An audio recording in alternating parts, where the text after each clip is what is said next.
കഴിച്ചാൽ മാത്രം നിങ്ങൾക്ക് അലർജി ഉണ്ടാകുന്നു. ബീഫ് കഴിച്ചാൽ ഉടനെ തന്നെ നമ്മുടെ സ്കിന്നിൽ ചെറിയ തടിപ്പ്, ചൊറിച്ചിൽ, മാന്തൽ, ചില സമയങ്ങളാണെന്ന് വെച്ചാൽ ശ്വാസം മുട്ടുന്ന പോലെയുള്ള അവസ്ഥ, വയറുവേദന തുടങ്ങിയ അലർജിക് ബുദ്ധിമുട്ടുകൾ നിങ്ങളെ അലട്ടുന്നുണ്ടോ? എന്നാൽ ചിക്കനോ മീനോ കഴിച്ച ഈ ഒരു ബുദ്ധിമുട്ടേ അനുഭവിക്കുന്നില്ല. ഞാൻ ഡോക്ടർ യൂനിസ് കൊളിശ്ശേരി ഇത് എന്തുകൊണ്ടാണ് സംഭവിക്കുന്നതെന്നും ഇത് എങ്ങനെ നമുക്ക് മാനേജ് ചെയ്യാം എന്നതിനെ കുറിച്ച് വളരെ സിമ്പിളായിട്ട് പറഞ്ഞുതരാം. ബീഫിനോട് മാത്രമുള്ള അലർജിക്ക് പ്രധാനപ്പെട്ട 2 കാരണങ്ങളുണ്ട്. ഒന്നാമതായിട്ട് ബീഫിൽ മാത്രം അടങ്ങിയിട്ടുള്ള ചില പ്രത്യേകതരം പ്രോട്ടീനുകൾ, ഉദാഹരണമായിട്ട് സിറം ആൽബുമിൻ പോലെയുള്ള പ്രോട്ടീനുകളോട് ശരീരം അമിതമായിട്ട് പ്രവർത്തിക്കുന്നത് കൊണ്ടാണ് ഇത്തരത്തിലുള്ള ബുദ്ധിമുട്ടുകൾ ഉണ്ടാവുന്നത്.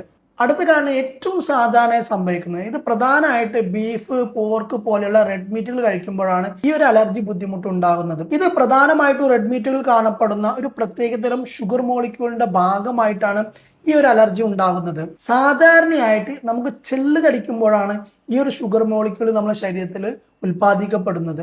അതിനുശേഷം നമ്മൾ പ്രത്യേക തരത്തിലുള്ള ബീഫോ പോർക്ക് പോലെയുള്ള റെഡ് മീറ്റ് കഴിക്കുമ്പോഴാണ് നമുക്ക് ഈ ഒരു അലർജിക് റിയാക്ഷന് ഉണ്ടാകുന്നത്.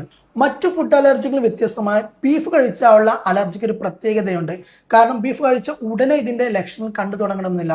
ഏകദേശം ഭക്ഷണം കഴിച്ച് 3 മുതൽ 4 മണിക്കൂർ കഴിഞ്ഞതിന് ശേഷമായിരിക്കും ബീഫ് അലർജിയുടെ ലക്ഷണങ്ങൾ നമ്മുടെ ശരീരത്തിൽ കാണിക്കാൻ തുടങ്ങുക.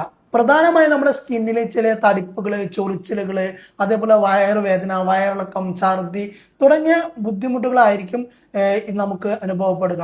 ഗുരുതരമായ സാഹചര്യങ്ങൾ ചിലപ്പോൾ ചില അനഫൈലാക്സിസ് പോലെയുള്ള ശ്വാസം മുട്ടൽ പോലെയുള്ള ബുദ്ധിമുട്ടുകൾ നമുക്ക് അനുഭവപ്പെടാം. ഇത്തരം ലക്ഷണങ്ങൾ കാണുകയാണെങ്കിൽ കൃത്യമായിട്ട് ഒരു ഡോക്ടറുടെ സേവനം നിങ്ങൾ ഉപയോഗിക്കേണ്ടതാണ്. ഹോമിയോപ്പതി ട്രീറ്റ്മെന്റിലൂടെ നമുക്ക് ഇത്തരത്തിലുള്ള ബീഫ് അലർജി പോലുള്ള ബുദ്ധിമുട്ടുകൾ നമുക്ക് കുറച്ചു കൊണ്ടുവരാൻ കഴിയുന്നതാണ്. ബീഫ് കഴിക്കാൻ ആഗ്രഹം ഉണ്ടായിട്ടും അലർജിയെ പേടിച്ചുകൊണ്ട് ബീഫ് കഴിക്കാതിരിക്കുന്ന നിങ്ങളുടെ ചങ്കായ ഫ്രണ്ട്സിന് വേണ്ടിയിട്ട് ഈ വീഡിയോ ഷെയർ ചെയ്യുക.